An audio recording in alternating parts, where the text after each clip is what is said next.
Good afternoon, everyone. Today we are discussing prosocial behavior, which is one of the most important aspects because prosocial behavior means any action which is intended to benefit or help another person or society as a whole without expecting anything in return. So uh, this can be a kind of kindness, kind of act, altruistic behavior, empathy, cooperation, anything. So prosocial behavior basically helping a person or a group or a society without expecting anything back. That is prosocial behavior. But prosocial behavior can take many forms. Is it is we can identify this kind of behavior in society in different forms. One is volunteering, another one is we can like see donating donating to charity, or comforting someone who is upset, sharing resources, or helping a stranger. All these things comes under prosocial behavior. Everything will come under social behavior.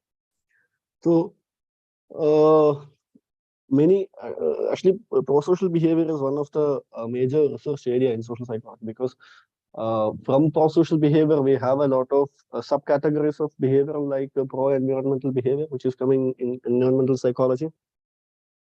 If a person is doing something good to the environment or the society, and like not expecting anything back. So prosocial behavior is a huge area. It's a big area. So we have to look what are the factors that are influencing prosocial behaviors. So basically, uh, there are uh, like we can actually give any kind of explanation, or we can give any kind of um, interpretation for a prosocial behavior. But as a social psychologist, we are not allowed to do things like that. We can only give factors that are influenced, which is verified through research or empirical proof. So, through a lot of research in prosocial behavior, psychologists identified certain major factors that can influence prosocial behavior. So, one among them is the first major important factor for prosocial behavior is empathy. So we have already discussed empathy in the previous classes. The same meaning, which is like trying to understand the person in their own way, in their what kind of mental state they are, and responding to their needs, not responding to the way that we want, but the need of them. So that is what empathy. So empathy is one major factor that influence social behavior. Another one is altruistic personality. So some individuals have a more naturally altruistic personality and more inclined to help others. We can see like many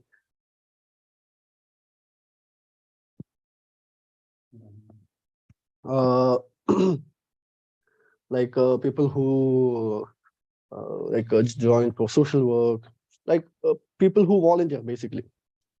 So they have this altruistic personality. They have that innate tendency of helping people to to overcome their issues. So it's basically because of altruistic personality. We call that that person possesses of altruistic personality.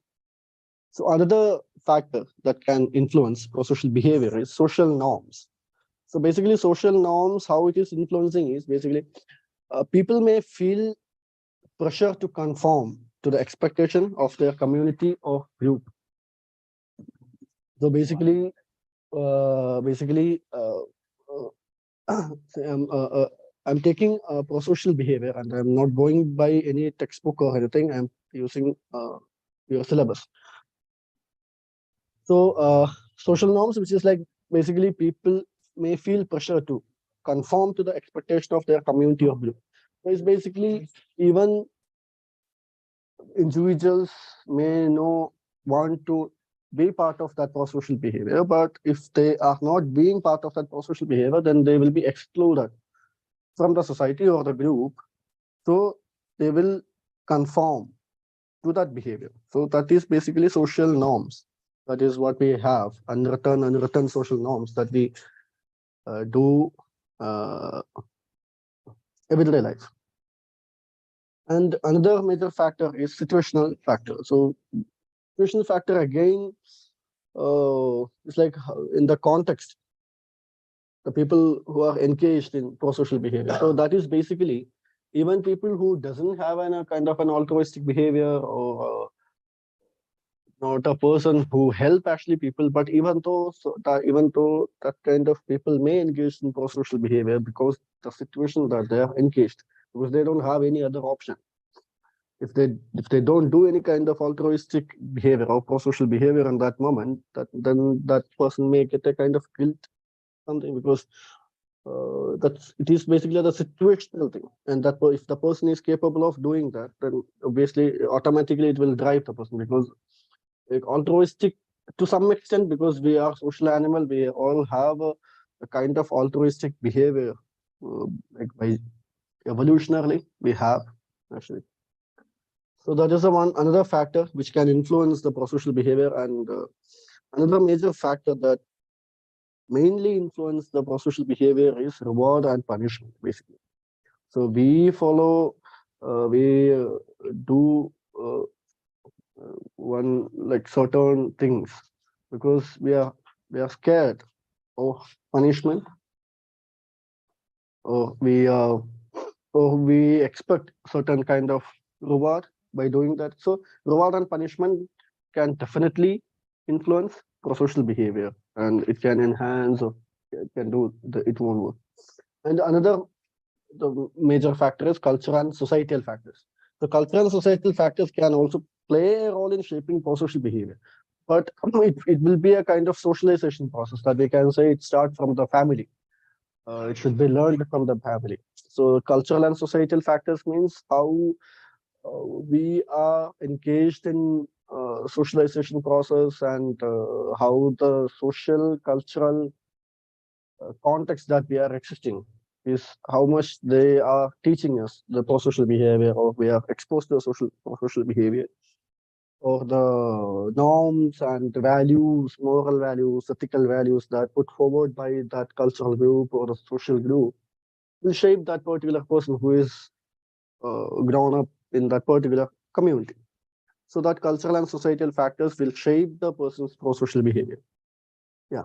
So these are the major factors. There will be a lot of factors. We can take n number of factors that can affect pro-social behavior, but these factors have little bit not little bit, they have a dominant, or they have an upper hand on predicting or shaping the process of pro-social behavior. So these are the major some of the major factors that can influence pro-social behavior: empathy, altruistic personality, social norms, situational factors, rewards and punishment, cultural and societal factors.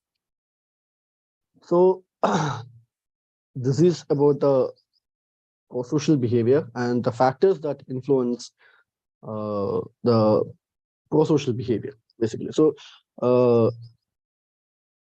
is clear to everyone that till whatever that I have explained? Yes, sir. Yeah.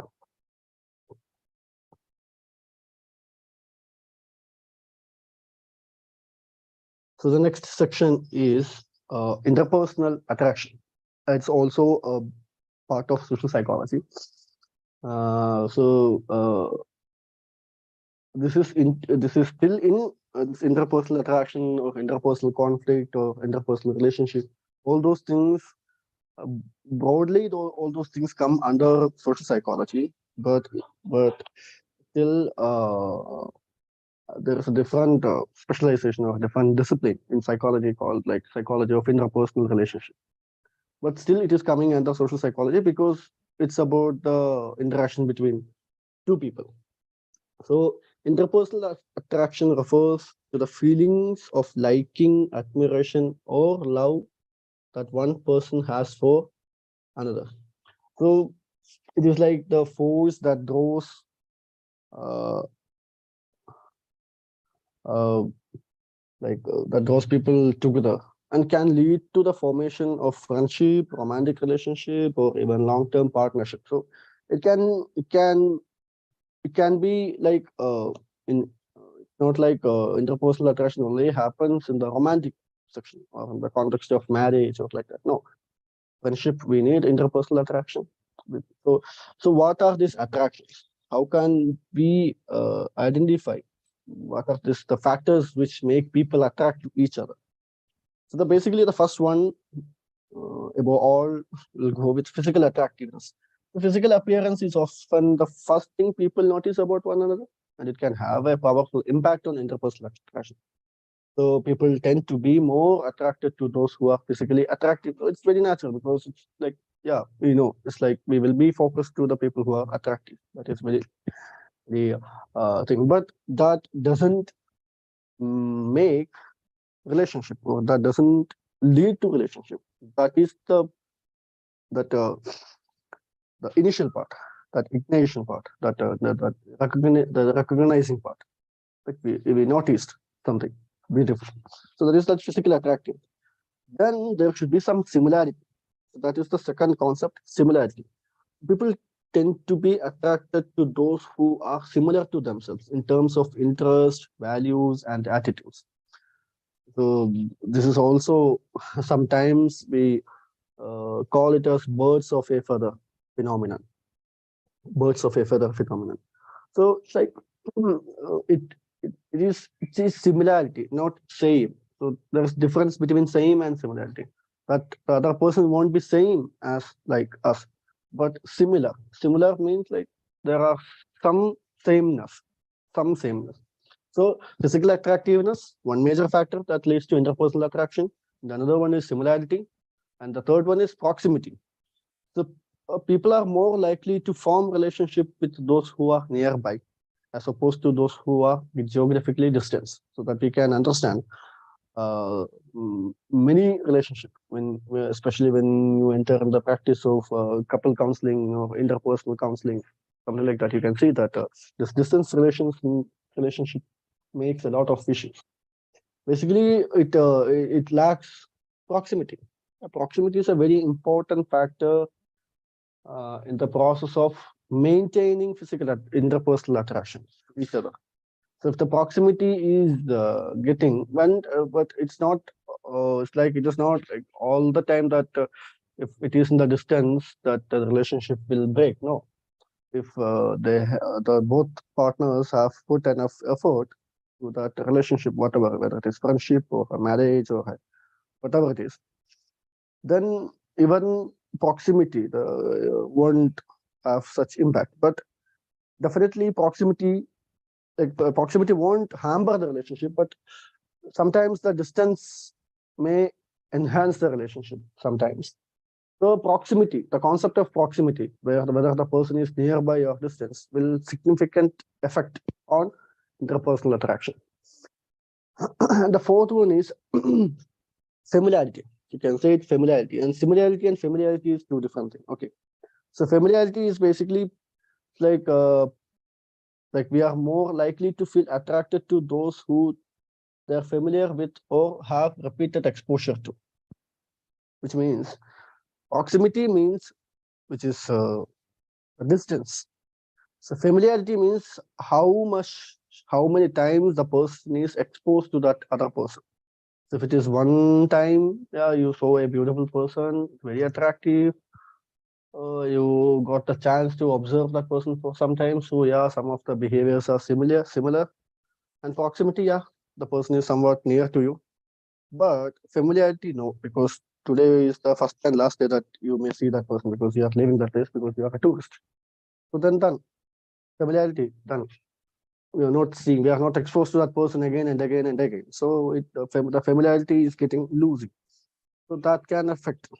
Maybe uh, it, uh, it can play in some other way also. So familiarity is one of the major factor in interpersonal attraction, and another one is reciprocity. Another major factor is reciprocity. So reciprocity basically is like people they they have this tendency to like those who like them back. Basically, that is what reciprocity means. It's an important factor in the development of relationship. Basically, to maintain the relationship and to develop the relationship, reciprocity is very important. If there is no reciprocity, then either one of the person will feel a burden, the relationship as a burden. So reciprocity is very important. And then the personality traits. So it is very important to have a healthy personality traits. Or, for example, if a person is having a schizoid or schizotypal personality trait, then the person will be having problem with maintaining interpersonal relationship.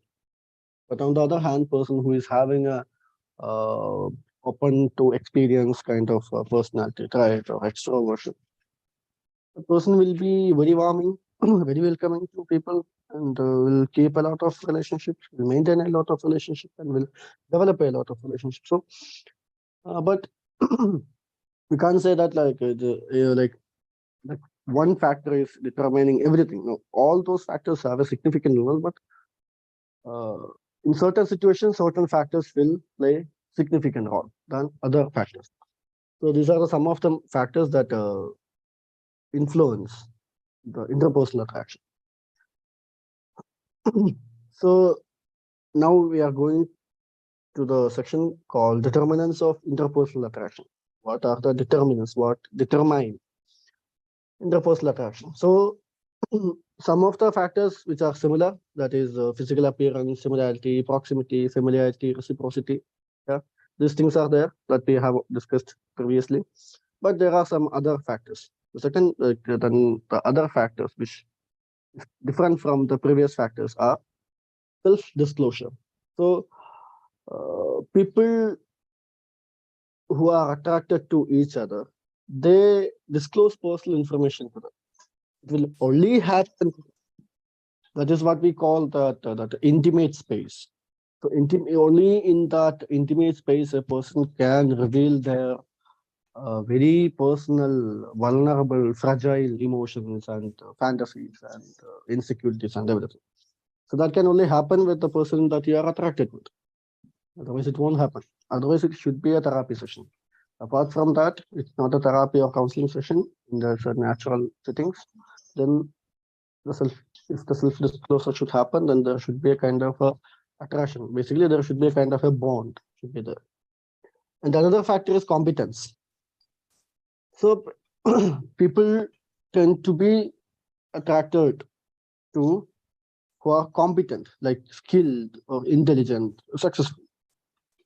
People who have integrity, people who are disciplined or punctual, or who have that value of words, those kind of things. People who are competent, not like that athletic skill, not like that. As an individual, as a social animal, certain qualities they should have. So that things. And another one of the major important factor that lead people to attract each other is humor.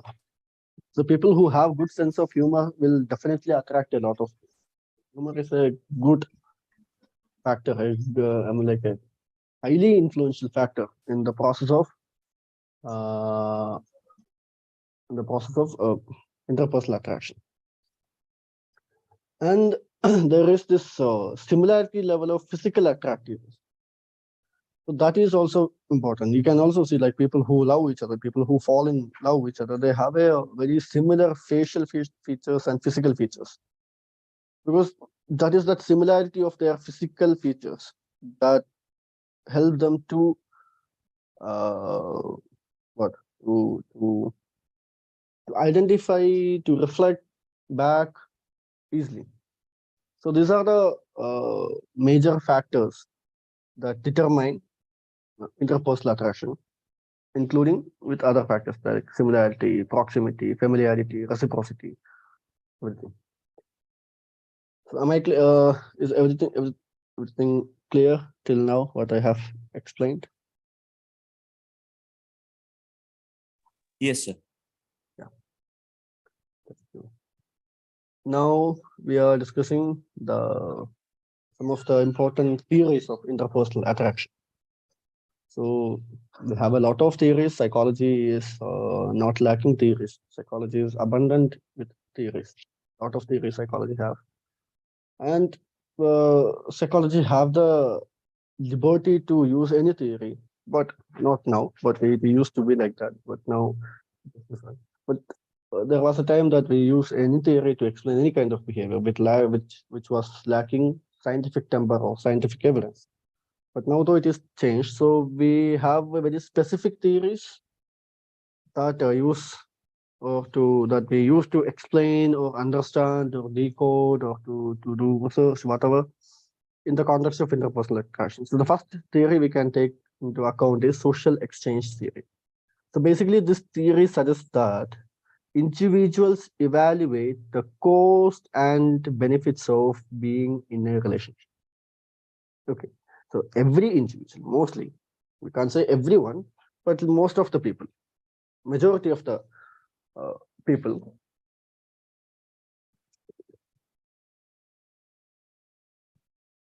yeah, they evaluate the cost benefit. They will do a cost benefit analysis of being in a relationship. If it is there, if there is benefit, yeah. There is no benefit, definitely they will leave. That is the one basic theory. Like earlier, all the theory of interpersonal attraction that we use, the social exchange theory. So there will be an exchange is happening, some kind of social exchange is happening.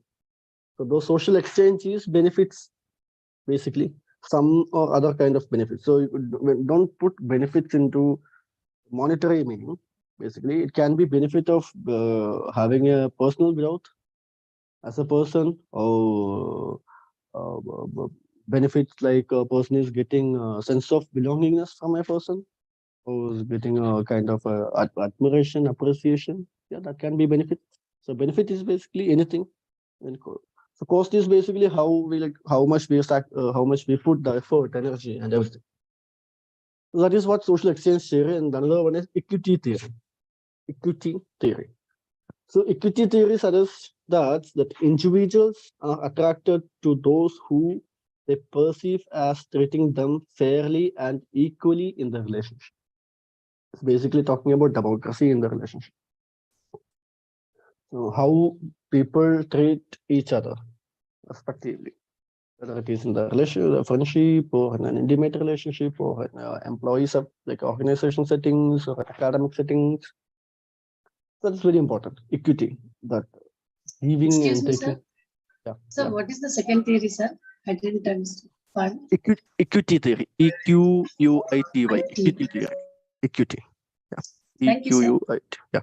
So it's basically how people perceive the other people, treat them, whether they are treating them in a respectful way or a disrespectful way. And that through this theory, we can explain what kind of relationship or interpersonal attraction is happening there. And another theory is reinforcement effect theory. Reinforcement affect theory. So here the word affect means emotional state, basically. Okay. So basically, reinforcement effect theory proposed that individuals are attracted to those who provide them with positive reinforcement or who they associate with positive experiences. So here the mystery of the thing revealed, that like that giving chocolate or giving rose flowers or that to the loved one, basically, because who doesn't love like chocolate, who doesn't love chocolate, who doesn't love beautiful things, and a person is gifting you every day something beautiful, something that make you happy, so definitely that person will have a kind of an affection towards, because their brain is conditioned that when the moment that person see the other person, the brain will start having happiness that we are going to get something positive. So that is reinforcement effect theory. Okay, that is reinforcement effect theory. And another theory is social penetration theory. So social penetration theory basically saying people become attracted to each other as they disclose more personal information about themselves. So it's basically they have to they will be having a strong bond when people share things to each other. They will create a bond through penetration, basically. Penetration is that you will be having a, it is not possible through normal socialization process. there should be some more proximal, familiar, similar, reciprocal, interpersonal relationships happen. Then only social penetration theory we can use that because they are disclosing very personal information. And obviously, disclosing personal information means, yeah, those people are in a deep relationship. Even in the friendship, they are in a very in-depth friendship. We can say it like that. So that is social penetration theory. And another theory is social identity theory. So again, just like people who identify similar way. It can be a race, it can be a religion or nationality, or like here we have people who love psychology are together. So this is a social. So using a social identity theory, we can say that we love each other because we all belongs to the fraternity of psychology. You can say that. So that is social identity theory, and another theory that we use to explain interpersonal attraction is evolutionary theory. Basically, this is a theory that explains not only the human behavior, but all kinds of animalistic behavior. Basically, the theory suggests that individuals, in the context of human behavior, individuals are attracted to those who have traits that are associated with reproductive success, such as physical attractiveness, health, and fertility. So it is basically hardcore evolutionary psychological theory. Basically, the males are attracted to females who can bring new offspring to the community or to the to the group. So for that, the female should be young. I'm not using the word woman. I'm using the word female. So it can be any species because it belongs to the same category. So that the young female can only reproduce healthy offspring. So that is the reason that young people are mostly attracted to the reproductive activities because not only because of the attractiveness, because of that is the possible time for the reproduction. So that is the evolutionary theory. Don't take it as an absolute theory. Okay. And for example, if they're taking the perspective of female, yeah, females are capable of producing offspring. I'm taking in a basic animalistic view. Okay, don't take it in another way that females are only capable of producing babies. No, they are not capable of a lot of other things. Discussing in the pure context of animalistic context. So females are able to reproduce. So that is it's a resource basically. It's a human resource that the female can reproduce humans. So because that is the asset that females have. So what males have is basically they have this muscular thing. So they will be dominant in the physical aspect. Uh, so the females look or feel attractive towards males who are physically fit, competent, skilled, because that is the need they like that is a skill that they need to survive in the society. And so that is the basic animalistic explanation. So we actually don't use evolutionary theory to explain interpersonal attraction because it reduces human interpersonal attraction to a basic biological process, but it is not. Interpersonal attraction is more than a biological process. And another theory that we use to explain interpersonal attraction is attachment theory. So this theory basically explains how people develop their attachment styles based on uh, their attachment with their caregiver. Okay, I didn't use the word mother or father. I used the word caregiver. Be careful. We don't use the word mother or father. Okay, because those are social roles. For a child, mother and father is not important. A caregiver is important. Actually, for the, at least in the basic level, the caregiver is important. Uh, Mother is there, yeah, good. The father is there, again, it is good. Sibling is there, yeah, again, it is good. Lot of the number of people increase, yeah, it is good too for the child. So at least there should be a caregiver, basically. At least there should be a caregiver. So the relationship of the child and the caregiver. That so there is this attachment theory of John Bowlby and Mary Ainsworth, which is developed. They have this anxious avoidant attachment style, like anxious, like a different kind of attachment styles they have identified based on the like childhood development. So that also explains how people are attracted to each other, and why certain people are not attracted and repulsive to each other. So this is it about interpersonal attraction. It's clear to everyone.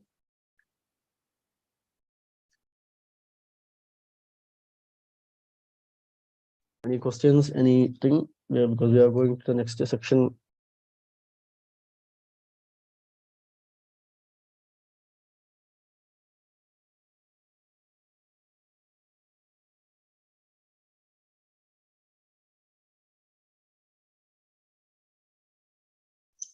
Excuse me, sir. Yeah. Sir, can we say the reinforcement effect theory and learning theory both are same? No. Basically, reinforcement. Here there is reinforcement effect theory is there. Yeah, it is. It is the extension of reinforcement theory. Yeah, you're right. That in the operational conditioning of instrumental conditioning of learning, there is reinforcement and punishment. Yeah, it is basically in this context that the basic psychological process is similar to the reinforcement theory of behaviorism, but here there are some other aspects are also there, because it's an attraction towards another human being. So there will be a lot of other social cultural factors will be involved. But the basic psychological function will be the reinforcement theory that I've studied in behavioral approach. Yeah, you're right. Thank you, sir.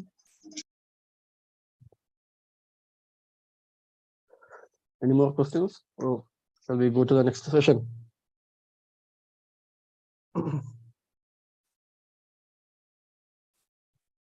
So we are in the last and final section of social psychology, concept and type of leadership. What is leadership, and what are the types of leadership, and what is the concept of leadership? So again, leadership comes under social psychology, but it is heavily studied under the discipline of organizational behavior of industrial psychology. But still, it's a group behavior, so we have that concept in social psychology. So leadership refers to the ability of an individual or a group of individuals to influence and guide others towards a common goal or vision. So leadership is the ability of an individual or a group of individuals to influence and guide others towards a common goal or vision. So leadership involves inspiring others, motivating, like to being empathetic to them. A lot of qualities is demanded for the skill of leadership. So so we can look into what are those different types of leadership. So leadership is basically like influencing and guiding other people to a specific goal. But there are different kinds of leaderships are there. We'll start with the autocratic leadership. So the type of leadership involves a single individual making decisions without input from others. So this is not a healthy aspect. For an autocratic leadership is not an encouraged leadership. It's like they may use their power to control and direct others, but in some contexts it is needed. For example, the head of the department. The head of the department is an experienced expert in that department, who is have more knowledge and more experience in that field. So they will be having a kind of dominant and a kind of autocratic leadership, but that is not to do anything with the personal life of others, in disciplinary activities or academic activities. For example, we can take the President of India or Chief Justice of India. So we can't say it is autocratic leadership, but kind of example we can take it as. Then there is this democratic leadership. This is like another kind of leadership. It involves like they will take input and they will make the decision making process from multiple individual perspectives and through multiple individual interactions. So it's basically they will take input and feedback and they will have a proper discussions and everything before taking any kind of decisions. That is what democratic leadership. And then there is transformational leadership. So transformational leadership basically involves inspiring and motivating others to achieve a shared vision of goal. So basically, it start communicate a clear vision and empower others to work towards it. We can see with like motivational speakers. So they exclusively do that, but there are certain, for example, you can take that football. For example, football. The football coach. That football coach should have a transformational leadership quality. It's very important because the not only football coach, any kind of sports coach should have the quality of a transformational leader, because that is very important to communicate, to help, to motivate, to inspire the athletes or the sports people. So that is transformational leadership. Then there is transactional leadership. So the transactional leadership is basically setting clear expectations and providing rewards or punishments based on performance, basically. So transactional leaders may use incentives and consequences to motivate others. For example, like CEOs, company, HR, like not HR, basically, like we can take multinational companies. So it's basically the process of using the process of transaction, they can make a momentum on group of people to attain certain things. The transaction can be in a way of reward or punishment. So that is transactional leadership. And then there is servant leadership. So servant leadership basically focusing on the needs and well-being of others. So this kind of leaders prioritize the needs of their followers and work to empower them. So it's basically we can say that Ambedkar, Baba Saheb Ambedkar. So he was a servant leader. He served his own community to empower them. So that's the best example that I can give of servant leadership. And another one is laissez-faire leadership. Laissez, I don't know whether I pronouncing it exactly. Laissez. Laissez-faire leadership. So like this leadership basically it's like giving freedom and autonomy to individuals to make their own decisions, basically. So we can say the parenting styles, there are different kind of parenting, authoritarian parenting, authoritarian, authoritative, passive parenting. So there are neglected parenting. So there are different types of parenting. So among them, there is one parenting which is a healthy one. So it's like authoritarian parenting is there and authoritative parenting is there. So authoritative parenting is the most healthy parenting because the parents are nurturing, responsive, and supportive, but it's set firm limits for their children. So this is what it is actually. So it's like basically this leader won't intervene into the agency of their people, but they will monitor and evaluate, and they will intervene when it is only needed. Because the majority of the agency will be with the hands of people. The leader will be monitoring, and whenever it is needed, it will be given. So these are the different kind of leadership styles, and leader, whoever is in the position of any kind of leadership may possess or may need multiple leadership skills. Like I said, that a sports coach should need a democratic leadership quality, transformational leadership quality, transactional leadership quality. They should have all, because each skills are needed in different contexts.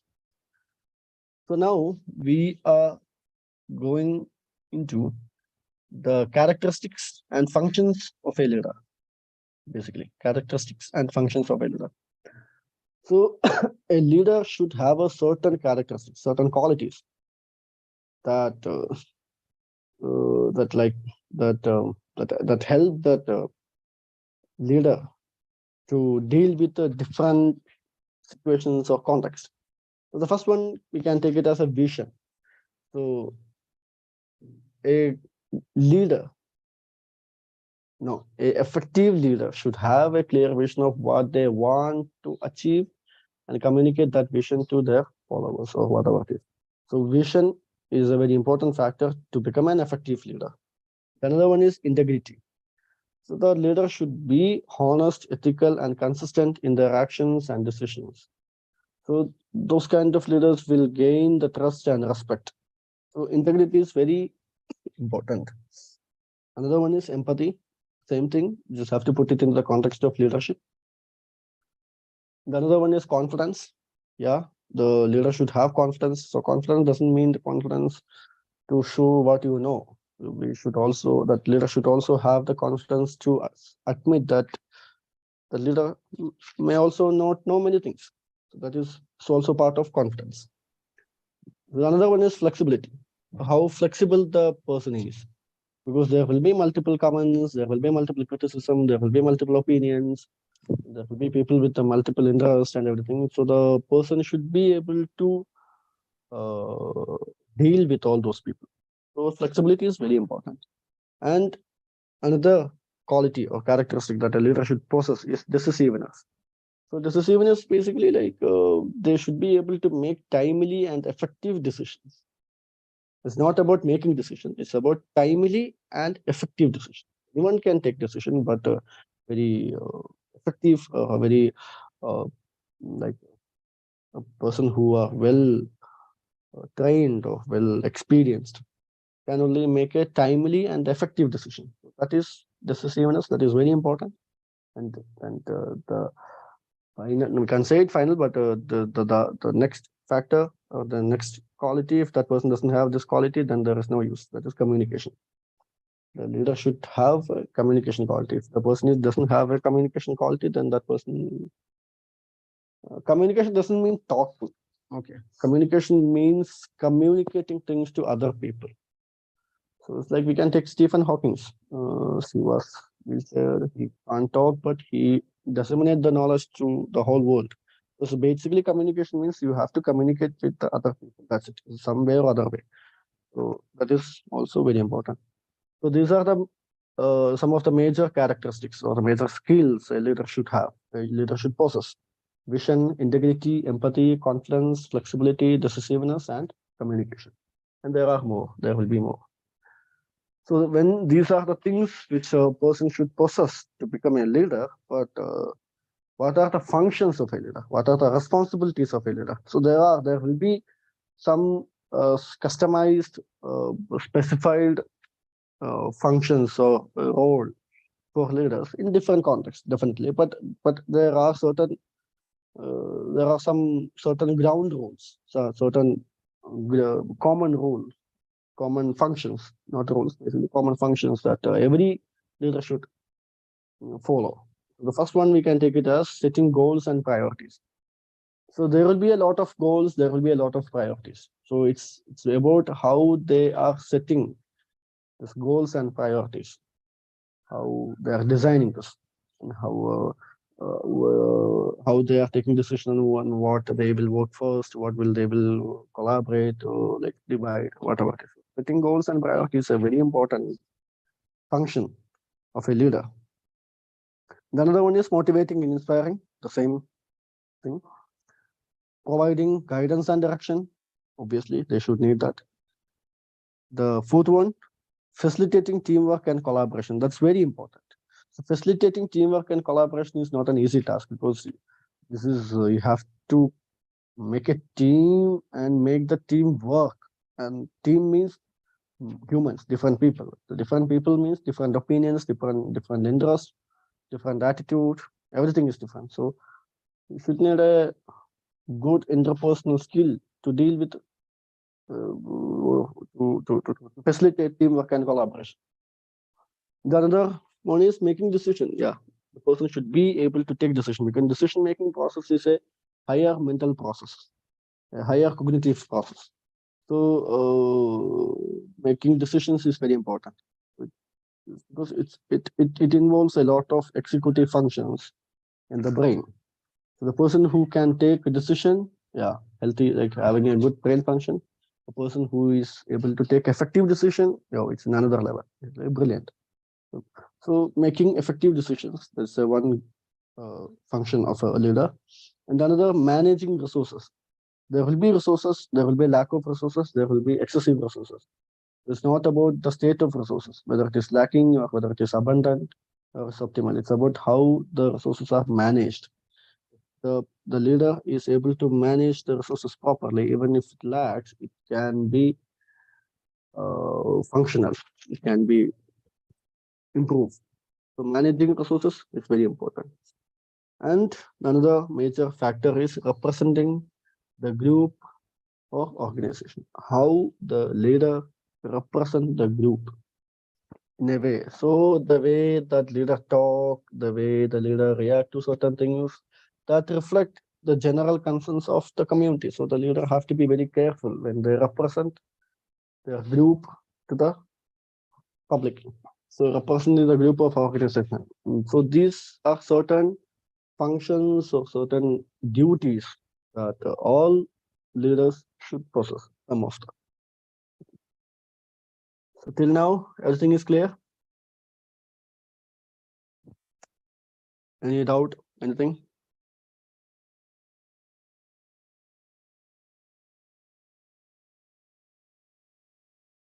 Okay. So we are getting into the last section, personality and contingency approach to leadership. So there are multiple approach, trait approach, similar to trait and personality approach, and contingency approach to leadership. So basically, these two approaches are existing to understanding the leadership. So for understanding a particular person as a leader. So, for example, if you are taking a leader, the possibility of that person become a leader can be either that person possesses certain personality traits that help that person to function in better way in a certain situation that lead to becoming a leader. That can be there. So that is what the personality of trait approach suggests. That certain personality traits are associated with effective leadership. So these we can take like extroversion, openness, emotional stability. So these are some of the certain personality traits that effective leader can possess, like should possess. The personality basically it suggests that these traits are stable over time and are innate in individuals. That's the important factor here, because personality is not something that we can change easily. It won't be changed easily because it is formed through a rigorous, slow process, cultural, social, psychological, and genetical processes. So personalities are not easy to change. So if a person is possessing a good personality trait, which is a very good quality for a leader, then we can say that quality won't go from that person because it's part of their personality. It will stay there. But again, there are some criticism for oversimplifying the complex nature of leadership and for ignoring the role of situational factors in determining effective leadership. Yeah. So that is the one major criticism to the personality, because having a certain qualities doesn't make a person leader. Yeah. That is also there. But becoming when the certain qualities, certain personality traits, if a person is having a certain personality traits like openness and emotional stability, extroversion, that are certain factors that can catalyst if they engaged in the process of being a leader. Otherwise, possessing these qualities doesn't make any person leader. So that is the difference. So here comes the contingency approach. Even certain people who never had or never possessed certain qualities, certain skills of their leader, but they may learn, they may train, they may acquire certain things. That is where the human agency comes. So contingency approach, on the other hand, says that effective leadership depends on the specific situation or context in which it is applied. So, for example, there is no one best style of leadership. Like we said, like democratic, autocratic, or being quality of personality thing. So there is no best style of leadership, or there is no perfect style of leadership. Basically, because leadership demands different skills in different situations. So this approach suggests that basically effective leaders must be able to adapt their leadership style to the specific need of their followers and demands of the situation. And it also suggests that like different leadership styles may be more effective in different situations. And that effective leaders must be able to identify and adapt to the situation. That is the thing, basically. We won't be able to teach. Like, for example, we can teach, like we will be able to learn different kind of leadership qualities, leadership styles. So in the knowledge level, it is existing, but it won't help. We should know how to utilize those skills, which is suitable to that given situation. So you're having a communication skill, but you're in the funeral of a business magnate. You're chatting like anything. No, that is not good. Yeah, you are having a good communication skill, but this is not the space that you can show your skill. Which so in a basic example, but if you take in the broader level of leadership in the leadership of a country, a nation, a prime minister or a president, it's a bigger thing. That is more of a contingency, we can say. Not only the personality approach. If there is personality qualities, then the person would be much better. But anyone can acquire the quality of leadership if they have the will to put their effort to learn and exercise and practice this. So there is one popular contingency approach to leadership, which is like a more situational leadership model developed by Hersey and Blanchard. So basically, this model started explaining, like proposing that effective leadership depends on the maturity level of the followers, and the leaders must be able to adapt their leadership style to match the need of their followers. So that is one because the it's like the better students makes good teacher. Like we can say, like if you are getting a good students, good number of students, and the students are very actively engaging in the academic activities, then that students can bring a good teacher from the existing teacher. So it's like that. So because that the demand of the student will put the teacher into the stress of improving.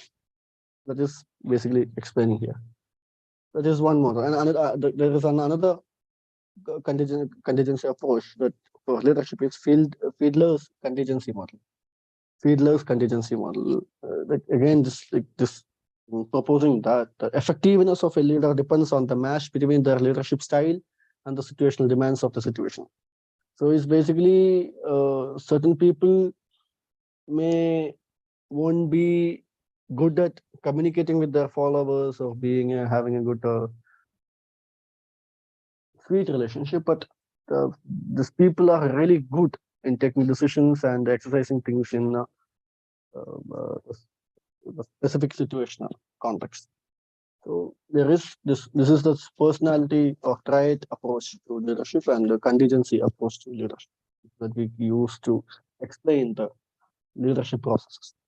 So this is it for the class.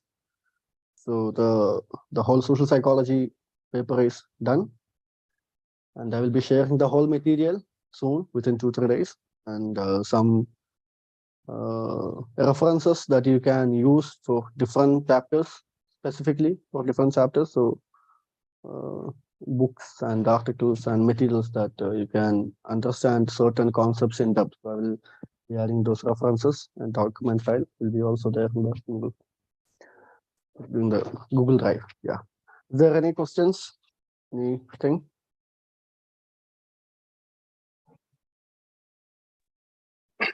Hello. Yes. Hello. Yes, sir. See, I mean, there's a question about this. Hello.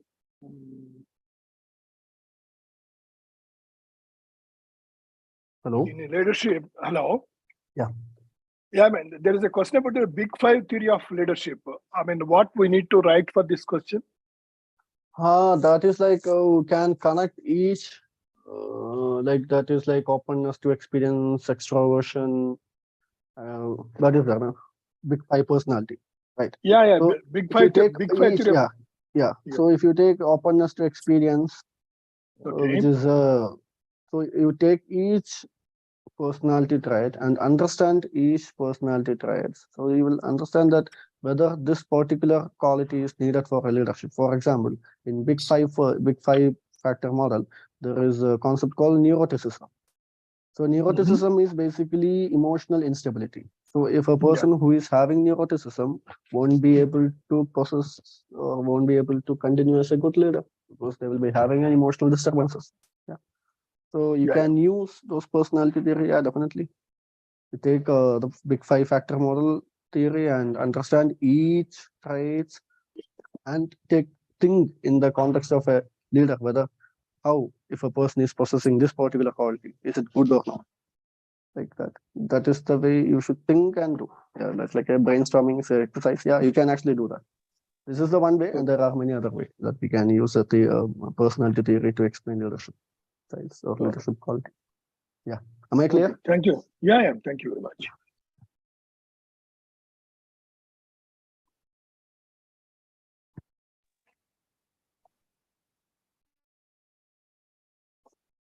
Any more questions?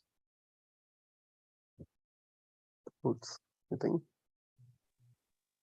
Like about the crowding behavior, I asked already regarding the crowding behavior. Crowding behavior. Yeah. Crowding is basically is called in the layman term as mass crowding behavior, but crowding have a purpose basically. It is crowd have some specific qualities which it doesn't have a identity basically, and you can see most of the antisocial or vandalistic behavior can happen only in the context of crowd behavior. So basically, crowd behavior, or we can say it as actions or like emotions, thoughts, actions to of individuals in large groups. For example, like they are going for, like in a protest, that is a crowd basically, because everyone have a common thing.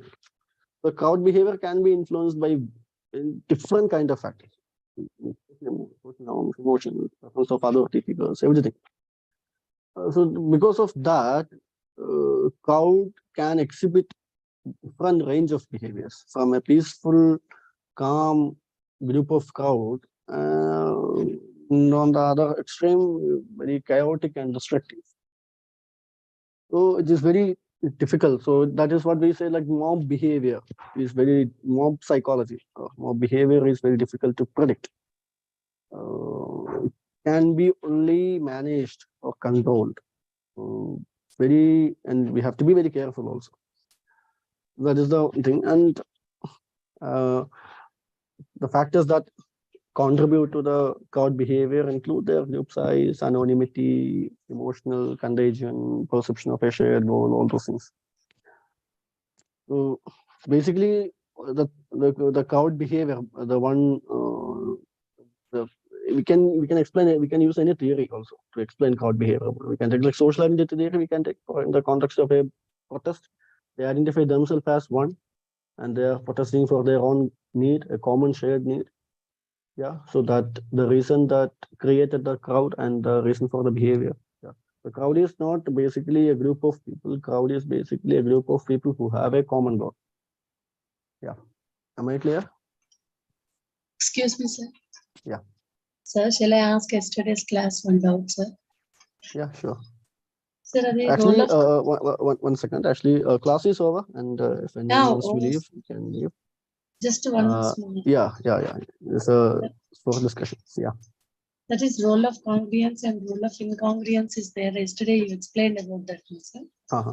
Yeah. So the final, the result of that role of congruence will be in a good way.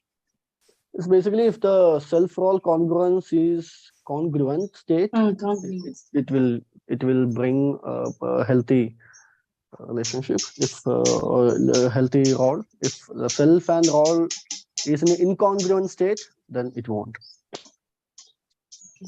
Is it just opposite to that congruence and incongruence? Can we take it consider as Yeah, exactly. It isn't that way, like congruence and incongruence. Thank you, sir. If there is incongruence, then there will be conflict. If there is congruence, then there won't be conflict. So the function will be smooth. Yes. So any more questions? Anything? I think no more questions. So anyway, so this is the last class for the social psychology, and I'm so happy to have such a wonderful session with you all people. All the best for your future achievements. All the best. Thank you, sir. Thank you. Thank you, sir. Thank you, sir. Thank you, sir.